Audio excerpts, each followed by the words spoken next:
प्यारे साथियों, आप सभी का स्वागत करता हूं अपने एमआरएस स्टडी परिवार में।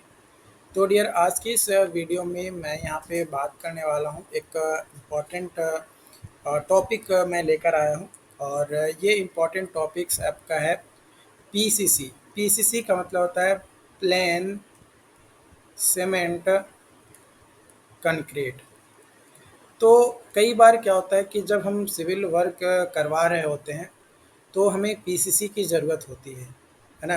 तो जब भी हम पीसीसी करवाते हैं तो उसमें कौन-कौन से बातों को ध्यान रखना चाहिए, उसके बारे में हम चर्चा करेंगे। और देखो, ये जो फ़ॉर्मेट मैं आपको बता रहा हूँ, कोई ज़रूरी नहीं है कि ये फ़ॉर्मेट हर जगह पे अप्लाई हो। ये डिपेंड करता है कि आप जिस साइट पे काम कर रहे हैं वहाँ पे किस तरीके से आपको अप्लाई करना है। बट इसमें से जो भी पॉइंट्स मैं बताऊँगा, उसमें से मिनिमम 50% जो केसेस होते हैं या पॉइंट्स होते हैं, वो लगभग हर साइट्स पे मेंटेन किया जाता है। और ये जो चेकलिस्ट होता है, ये डिपेंड करता है कि आप कहाँ पे अप्लाई कर रहे हैं, है ना? क्या उसमें कॉन्ट्रैक्टर का नाम भी इंक्लूड कर रहे हैं कि नहीं कर रहे हैं? किस लोकेशंस के लिए आप कर रहे हैं, किस डेट पे आप चेकलिस्ट कर रहे हैं, ये तमाम चीज़ें जो है वैरी कर सकता है। तो देखो, जब भी चेकलिस्ट किया जाता है, चेकलिस्ट बनाया जाता है पीसीसी के लिए, तो उसमें सबसे पहला जो ज़रूरी होता है ड्राइंग। ड्राइंग का नंबर, ड्राइंग का नाम आपके पास होना चाहिए कि भाई जो पीसीसी आप चेक करने वाले हैं जिसका, उसका ड्राइंग कौन सा है और वो ड्राइंग का नाम क्या है। ऐसा तो नहीं है कि आप चेक करने चले, पीसीसी आपका मान कर चलो HBPI फाउंडेशन का, लेकिन आपका जो ड्राइंग है ना, आप जो पीसीसी चेक कर रहे हैं वो HBPI का पीसीसी चेक कर रहे हैं, लेकिन ड्राइंग में उसका नाम जो है बीपीआई दिया गया है।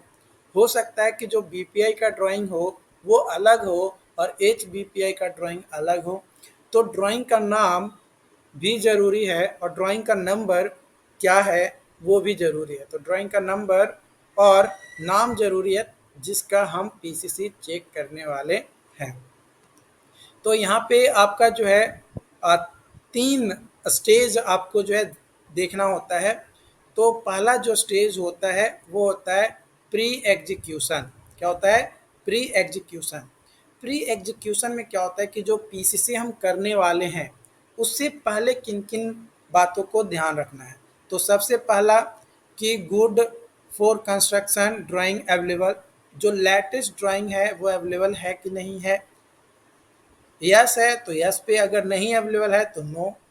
उसके बाद have the required barricading and safety measures being taken, क्या बैरिकेडिंग किया गया है और सेफ्टी मेजर्स लिए गए हैं कि नहीं लिए गए हैं वो। इसके अलावा आपका जो है are number of cement bags available on site that required, मतलब जितना हमें सीमेंट बैग की रिक्वायरमेंट है, क्या उतना सीमेंट अवेलेबल है साइट पे। मान कर चलो कि साइट पे आपका 6 बैग लग रहा है सपोज डैट पीसीसी करने में, मान कर चलो कि आपका जो है 2 MQ जो है मटेरियल लगभग लग रहा है आपका पीसीसी करने में, तो क्या 6 बैग आपका साइट पे अवेलेबल है? अगर है तो यस, अगर नहीं है तो नो। भाई अगर नहीं अवेलेबल है तो पीसीसी तो हम अलाउ नहीं कर सकते हैं, क्योंकि जो अकॉर्डिंग टू रेशियो दिया जाता है मिनिमम एम, मान कर चलो कि M 7.5 रेशियो वाला जो है हम लोग यूज़ कर रहे हैं, तो वो चीज़ों जो है देखना रहता है। क्या प्रॉपर टूल्स आपका अवेलेबल है? क्या पीसीसी जो कर रहे हैं क्या उसमें वाइब्रेटर का ज़रूरत पड़ेगा? अगर ज़रूरत पड़ेगा तो वो भी अरेंजमेंट है कि नहीं है? इसके अलावा पीसीसी जब करने वाले होते हैं तो क्या उसमें स्कॉर्बलिंग भी लगेगा? अगर स्कॉर्बलिंग लगेगा तो वो भी जो है हमें अवेलेबल है साइट पे कि नहीं है? इसके अलावा क्या शटरिंग भी ज़रूरत है ना? क्या शटरिंग हमें प्लेस करना पड़ रहा है? अगर शटरिंग की ज़रूरत पड़ रही है तो क्या वो अवेलेबल है हमारे साइट पे? क्या रेनफोर्समेंट भी हमारा यूज़ होगा पीसीसी में?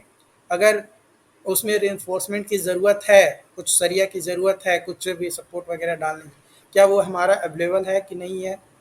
इसके अलावा शटरिंग मटेरियल प्रॉपरली अलाइंड है कि नहीं है, मतलब जिस वे में खड़ा होना चाहिए क्या उस तरीके से वो खड़ा है कि नहीं है। इसके अलावा हैज़न क्लॉथ हमारा है कि नहीं है, ताकि कुछ एलिमेंट्स को प्रोटेक्ट किया जा सके या क्यूरिंग करने की ज़रूरत पड़ेगा तो हमें ज़रूरत पड़ेगा। इसके अलावा जो लूज़ मटेरियल्स है वो रिमूव किया गया है कि नहीं किया गया है, एंटी टर्मेट ट्रीटमेंट किया गया है कि नहीं किया गया है। स्ट्रेटा को चेक किया जाता है कि भाई जो सॉइल का स्ट्रेटा है उसमें लूज मटेरियल अगर है तो क्या उसको कॉम्पैक्ट कर दिया गया है। अगर लूज मटेरियल हमें मिला तो क्या हम उस पर अलाउ कर सकते हैं पीसीसी, नहीं। तो लूज मटेरियल को दे करना, तो ये सारी चीज़ें जो है आपका प्री एग्जीक्यूशन है, मतलब आपका पीसीसी होने से पहले इन सारी चीज़ों को चेक किया जाता है कि ये सारी चीज़ें हमारा है या फिर नहीं। उसके बाद ड्यूरिंग एग्जीक्यूशन, यानी जब पीसीसी हो रहा है तो हमें क्या चीज़ देखना पड़ता है।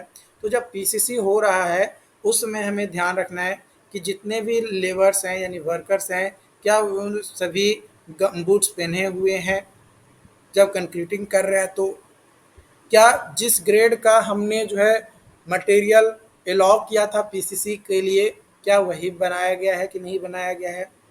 इसके अलावा जो टॉप लेवल होता है या जो फिनिशिंग होता है पीसीसी का क्या वो सही से किया गया जा रहा है कि नहीं किया जा रहा है। अगर किया जा रहा है तो अच्छी बात है, नहीं किया जा रहा है तो उसको करवाएंगे क्योंकि अपना काम ही यही है। ठीक है। उसके बाद पोस्ट एग्जीक्यूशन, मान कर चलो कि पीसीसी हो गया तो क्या चेक करना है। तो अगर पीसीसी हो गया तो हमें ये ध्यान देना है कि भाई क्यूरिंग उसका प्रॉपर हो रहा है कि नहीं हो रहा है, उस पर हेजन क्लॉथ है कि नहीं है। हेजन क्लॉथ का मतलब जूट का बोरा, सिंपली आप समझो। ठीक है, इससे ज़्यादा दिमाग उसमें लगाना नहीं है। उसके अलावा कि जो भी हम पीसीसी किए क्या उस पर लूज अर्थ मटेरियल आके गिर रहा है, अगर गिरा हुआ है तो उसको रिमूव करवाएंगे, उसको प्रॉपर तरीके से साफ करवाएंगे। तो ये सारी चीज़ें आपका जो है चेक किया जाता है। और उसके बाद फाइनली किसके द्वारा चेक किया गया है, उसका नाम, सिग्नेचर और किस दिन चेक किया गया और किसके द्वारा अप्रूव किया गया है ना। मान कर चलो कि मेरे द्वारा चेक किया गया और हमारे जो सीनियर है उन्होंने अप्रूव कर दिया कि हाँ ये जो चेक किया है वो सारा चीज़ सही है। तो ये आपका जो है इस तरीके से चेक लिस्ट बनता है। फॉर्मेट आपका अलग अलग हो सकता है ना।